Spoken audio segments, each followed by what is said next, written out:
ರೈತರು ಬೆಳೆದಂತ ಬೆಳೆಗೆ ನ್ಯಾಯಯುತ ಬೆಲೆ ಸಿಗಬೇಕು, ಕೋಲ್ಡ್ ಸ್ಟೋರೇಜ್ಗಳಾಗಬೇಕು, ಈ ಬಗ್ಗೆ ಚರ್ಚೆ ಮಾಡಿದ್ದಾರೆ. ಕಾಲೇಜ್ ಆಗಬೇಕು, ಮಹಿಳೆಯರ ಕಾಲೇಜ್ ಆಗಬೇಕು, ಒಂದೂ ಇಲ್ಲ ನಮ್ಮ ತಾಲೂಕುಗಳಲ್ಲಿ ಅಂತ ಹೇಳಿದ್ದಾರೆ. ಅದ್ರ ಬಗ್ಗೆ ಚಕಾರನೆ. ಎಲ್ಲೂ ಕೂಡ ಆರ್ಥಿಕ ಸ್ಥಿತಿಯನ್ನ ಇವರೇನು ಇವತ್ತು ಘೋಷಣೆ ಮಾಡಿದಾರೋ ಅದಕ್ಕೆ ಫೈನಾನ್ಷಿಯಲ್ ಸಪೋರ್ಟಿಂಗ್ ಏನೂ ಇಲ್ಲ. ಕೇಳಿದ್ರೆ ಮುಂದಿನ ಬಡ್ಜೆಟ್ ಅಂತಾರೆ. ಈಗಿರೋ ಬಡ್ಜೆಟ್ ಅಲ್ಲೇ ನೀರಾವರಿಗೆ ಅವರು ಘೋಷಣೆ ಮಾಡಿರೋದು 16,000 ಕೋಟಿ. ಹಿಂದೆ ನಮ್ಮ ಸರ್ಕಾರ ಇದ್ದಾಗ ಯಡಿಯೂರಪ್ಪನವರು 25,000 26,000 ಕೋಟಿ ಕೊಡೋರು ನಾವು. ಈ ಸರ್ಕಾರ ಅದನ್ನು ಕಡಿಮೆ ಮಾಡಿದೆ. ಮತ್ತೆ SC ST ಹಣವನ್ನ ದುರುಪಯೋಗ ಮಾಡ್ಕೊಂಡಿದ್ದಾರೆ ಫ್ರೀಗೋಸ್ಕರ. ಈ ತರ ಎಡಬಿಡಂಗಿ ಇರುವಂತ ಸರ್ಕಾರ ಇದು. ಅವರು ಒಂದು ರೀತಿ ಇವತ್ತು ಸ್ಪೀಕರ್ ಅವರ ಸಹಾಯ ಪಡೆದು ಪಲಾಯನ ಮಾಡಿದ್ದಾರೆ. ಇವತ್ತು ಜಮೀರ್ ಅವರ ಕೇಸು ಬಂದಿದೆ ನಮ್ಮ ಅಜೆಂಡಾದಲ್ಲಿ. ನಾವು ಅಜೆಂಡಾದಲ್ಲಿ ಬರಲಿಲ್ಲ ಅಂದ್ರೆ ಕೇಳ್ತಾ ಇರಲಿಲ್ಲ. ಅಜೆಂಡಾದಲ್ಲಿ ಹಾಕಿದ್ದಾರೆ ಜಮೀರ್ ಕೇಸ್.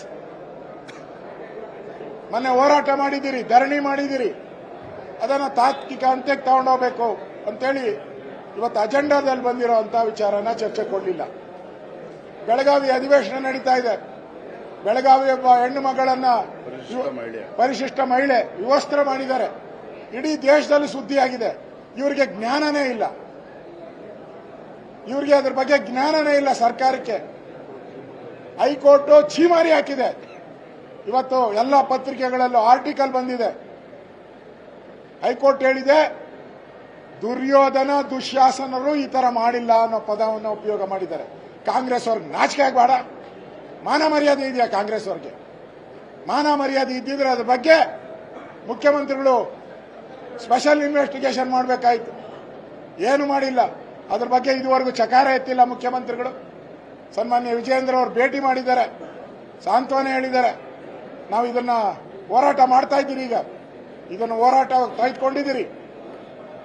ಏನು ಈ ST ಮಹಿಳೆ ಬಗ್ಗೆ ದೌರ್ಜನ್ಯ ಆಗಿದೆ, ವಿವಸ್ತ್ರ ಮಾಡಿದ್ದಾರೆ, ಅದನ್ನ ಇವತ್ತು ಚರ್ಚೆಗೆ ನಾವು ಕೊಟ್ಟಿದ್ದೀರಿ. ಲಾ ಅಂಡ್ ಆರ್ಡರ್ ಬಂದಿತ್ತು, ಅದನ್ನ 69 ಅಲ್ಲಿ ಬಂದಿತ್ತು.